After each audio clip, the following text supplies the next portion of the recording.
Setiap saat, setiap waktu, keringat basahi tubuh. Ini saat yang ku tunggu.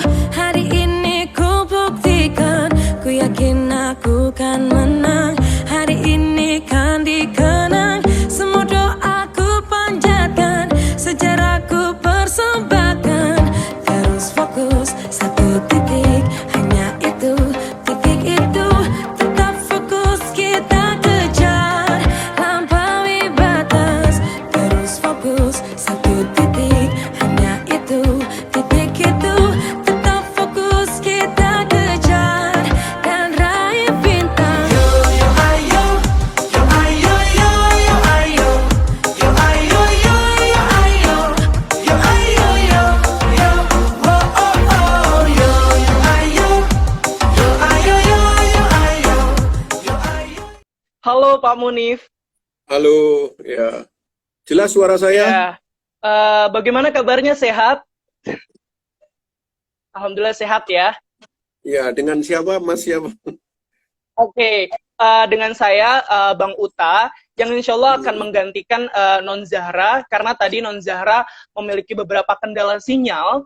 Jadinya insya Allah untuk ke depan nanti perbincangan kita insya Allah akan dipandu oleh saya sendiri. Oke, siap.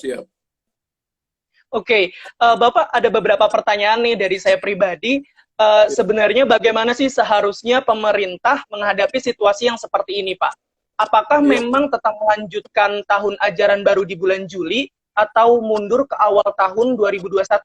Karena kan kondisi pandemi yang memang tidak menentu ya, Pak ya.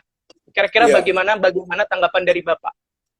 Ya, di awal tadi saya bilang, ketika kementerian mengumumkan tahun ajaran baru 13 Juli itu bagus supaya ada kepastian gitu.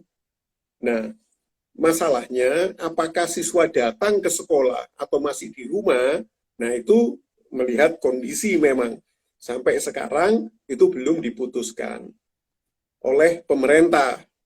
Tapi menurut saya, seandainya siswa itu masih belajar di rumah, ya tetap mulai tanggal 13 Juli. Nah, sesuai dengan kalender akademik, jangan ditunda tahun ajaran baru. Kalau tahun ajaran baru ditunda itu, nanti dampaknya itu akan banyak gitu loh. Mulai dari jenjang rendah, PAUD, TK, SD, SMP, SMA, sampai perguruan tinggi itu akan terimbas.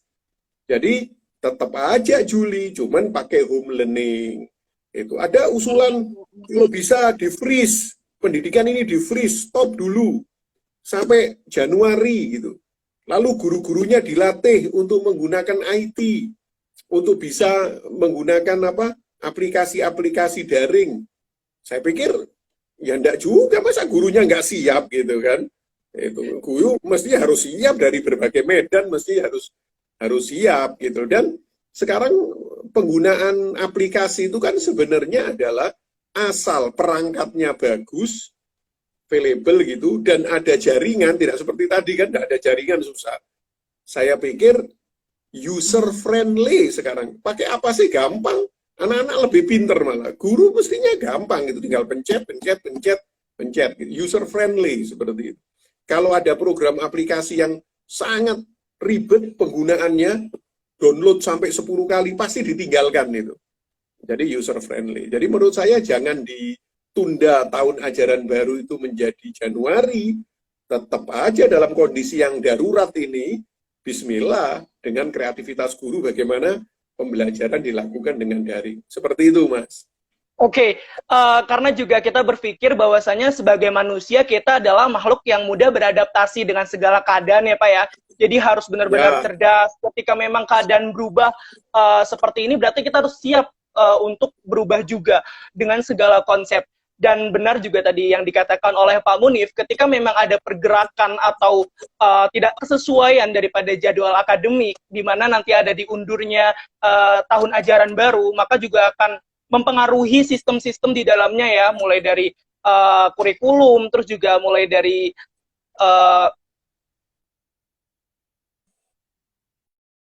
sebelumnya. Seperti itu kurang lebih ya Pak ya. Oke Pak, tapi kemarin kita sempat mendengar istilah new normal. Nah, itu bagaimana, Pak? Ketika memang kita mengadakan pembelajaran dengan new normal gitu. Iya. Kalau yang dimaksud new normal itu seperti sekarang, yaitu belajar dari rumah, anak tidak boleh keluar, itu bukan new normal, itu tidak normal, no normal atau abnormal. Tidak.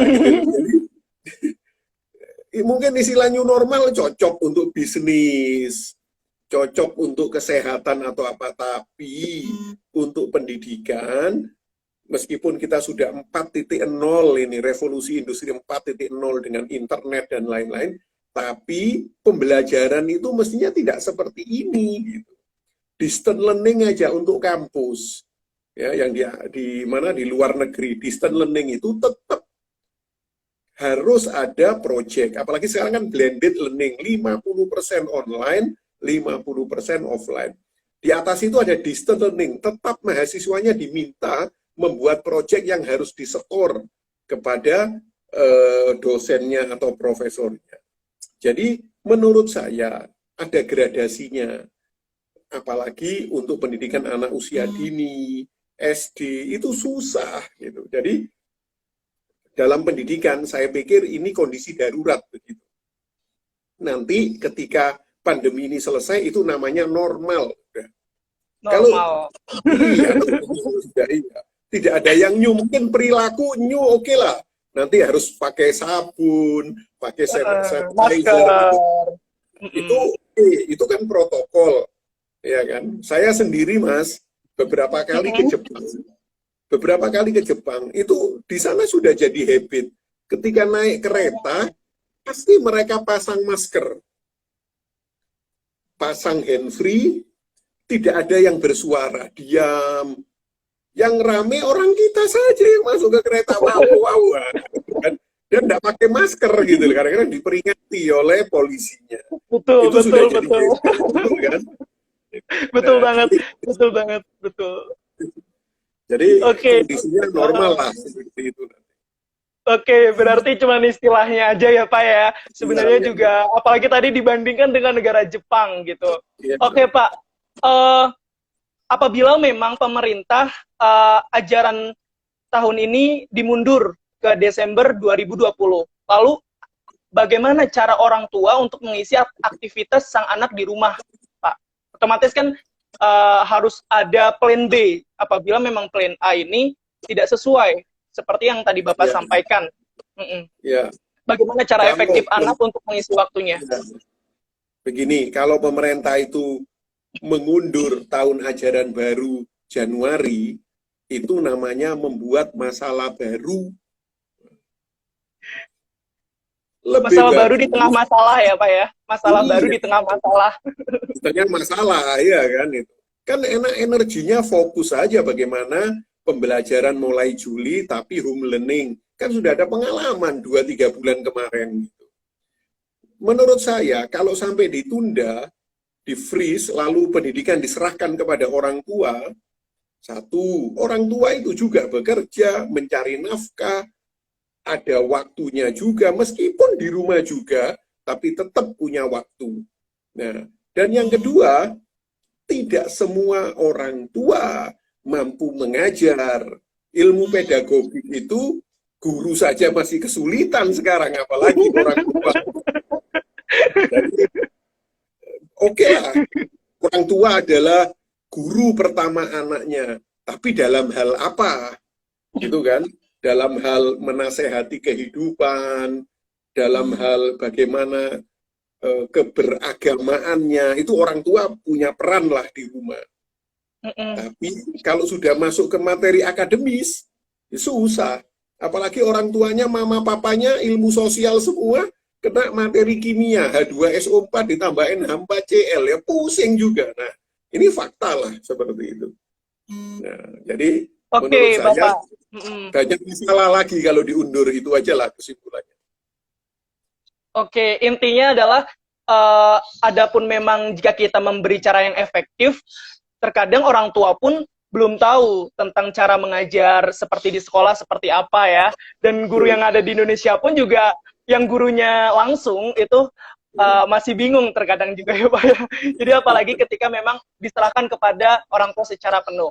Oke Pak, ada beberapa pertanyaan lagi. Betul. Oke, kira-kira buku apa sih yang memang direkomendasikan untuk pengajar maupun siswa dalam memahami esensi sebuah belajar? Ya, jadi kalau saya ini guru ya, misalkan ya, guru, saya akan pilih buku-buku itu yang punya dua hal. Ibarat mata uang itu punya dua sisi. Yang pertama adalah teori dasar yang benar tentang ilmu keguruan, dan yang kedua adalah di buku itu isinya adalah praktek langsung, cerita-cerita langsung, dan masalah-masalah yang terjadi solusinya apa. Itu dua sisi mata uang. Gitu.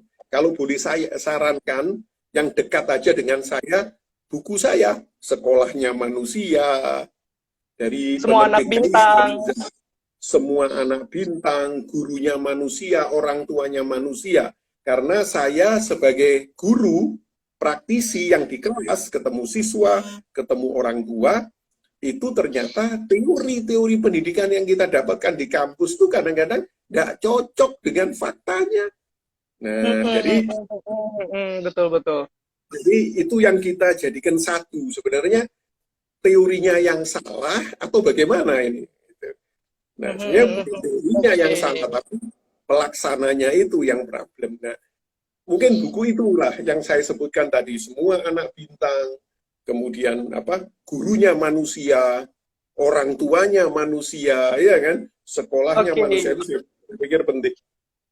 Oke, berarti intinya adalah bagaimana buku tersebut mencangkup daripada topik dasar dan korelasi kita ketika di dalam kehidupan sehari-hari. Dan buku yang direkomendasikan oleh Pak Munif yaitu Semua Anak Bintang, Gurunya Manusia, Orang Tuanya Manusia, dan Sekolahnya Manusia. Oke, mungkin ini yang terakhir, karena tadi Pak Munif menyebutkan tentang buku Semua Anak Bintang.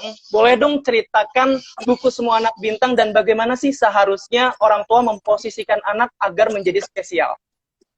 Ya, jadi buku Semua Anak Bintang itu pada dasarnya adalah laporan hasil Multiple Intelligence Research atau MIR atau MIR itu. Nah, saya kebetulan mengembangkan alat riset itu, dan hasilnya, laporan detailnya itu pada buku Semua Anak Bintang. Meskipun kalau yang membaca buku ini itu akan memahami betul isinya, yaitu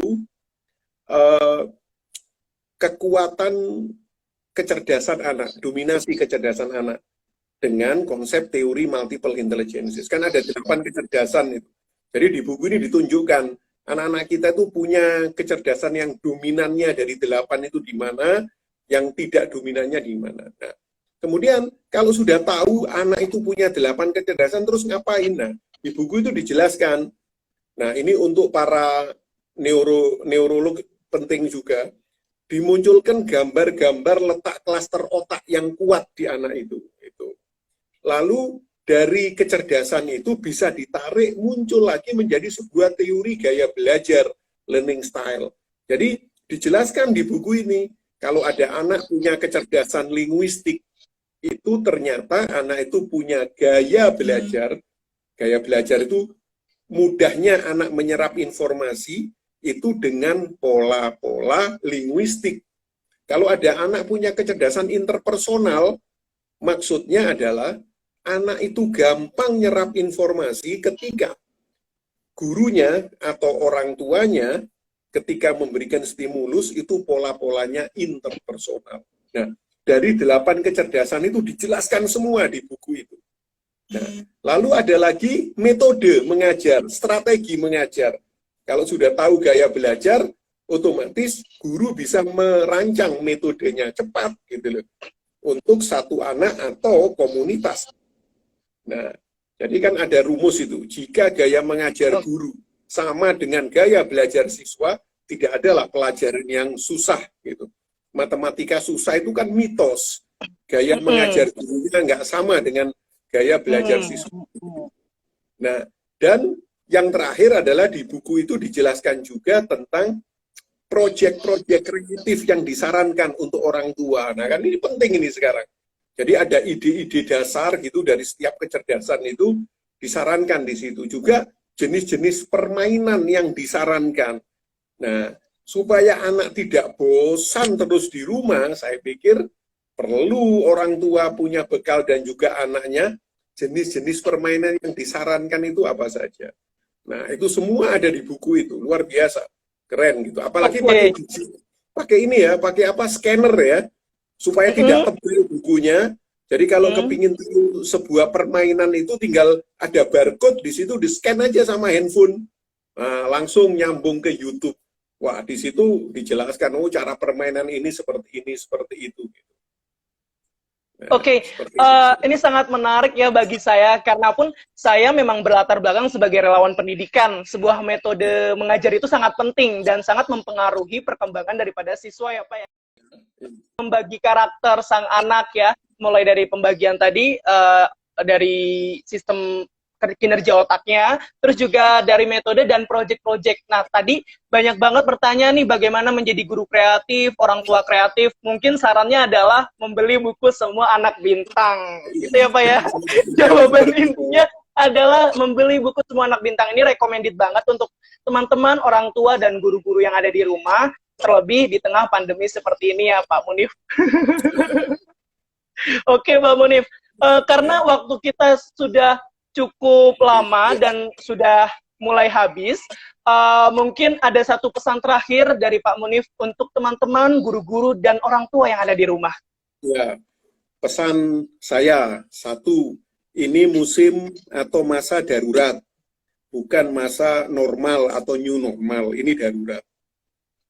Gara-gara darurat ini, maka harus sinergi, kata kuncinya, antara sekolah, guru, siswa, dan orang tua harus sinergi. Sinergi itu level yang lebih tinggi daripada kerjasama. Sinergi itu harus menyelesaikan masalah sebetulnya. Itu kalau kerjasama kan menyelesaikan tugas. Nah, jadi ini masalah. Ini masalah, COVID-19 ini masalah, jadi harus sinergi. Kalau sudah sinergi, nggak boleh setiap stakeholder saling menyalahkan dengan kondisi ini. Malah harus saling membantu. Itu. Nah, dan yang terakhir, saatnya kita sadar bahwa guru itu harus menjadi, apa ya, ini istilah bahasa Jawanya, dalang tidak boleh kehilangan lakon lah. Dalangnya itu guru. Harus kreatif dalam kondisi susah pun kayak seperti ini, harus kreatif. Dan juga guru harus menguasai teknologi. Nah, itu menurut saya, kalau yang kemarin-kemarin ada guru yang alergi terhadap teknologi, nanti akan ketinggalan, itu sudah 4.0. Bahaya ya, Pak ya. Bahaya banget, bahaya. Itulah closing statement dari saya, ya kan? Ayo mudah-mudahan kita sama-sama berdoa, mudah-mudahan pandemi COVID-19 ini segera berakhir. Nah, itu aja Mas dari saya. Banyak banget pesan-pesan dari Pak Munif ya tadi ya. Bagaimana kita harus saling bersinergi, tidak saling menyalahkan, dan saling bahu-membahu untuk memajukan pendidikan di Indonesia terlebih di kondisi pandemi ini. Saya juga sebagai moderator sangat mengapresiasi sebesar-besarnya untuk para viewers yang bertahan nih Pak nih. Walaupun tadi putus-putus sinyal, ini bertahan sampai 65, bahkan tadi sampai mencapai angka 80. Ini sangat apresiasi besar. Terima kasih sudah bergabung. Semoga ke depan kita bisa saling kolaborasi lagi ya Pak ya untuk berbincang-bincang tentang pendidikan anak. Ini sangat menarik sekali. Dan untuk teman-teman jangan lupa pantengin Instagram dari Mizan dan juga dari Sudin Pusip Jakarta Pusat. Pastinya banyak banget program-program dan agenda yang sangat menarik. Live IG bersama pembicara yang sangat kompeten dan pembicara yang memang sudah sangat profesional. Seperti contohnya yang tadi sudah berbicara dengan Pak Munif ini. Keren Pak Munif ya. Ya, terima kasih. Oh iya Pak, saya pribadi sebagai pengganti dari moderator sebelumnya mengucapkan mohon maaf apabila memang tadi banyak sekali kendala di luar daripada kemampuan kita ya. Sinyal itu beruntung-beruntungan, terkadang memang lagi ada di posisi kita, kadang ada di posisi orang lain. Ya. Jadi maaf, ya makanya mohon maaf sebesar-besarnya apabila memang seluruh penonton dan Pak Munif sendiri tidak nyaman dengan keadaan tadi ya. Mungkin kita sudahi ya Pak ya. Terima kasih untuk Pak Munif sekali lagi. Semoga kita bisa berkolaborasi.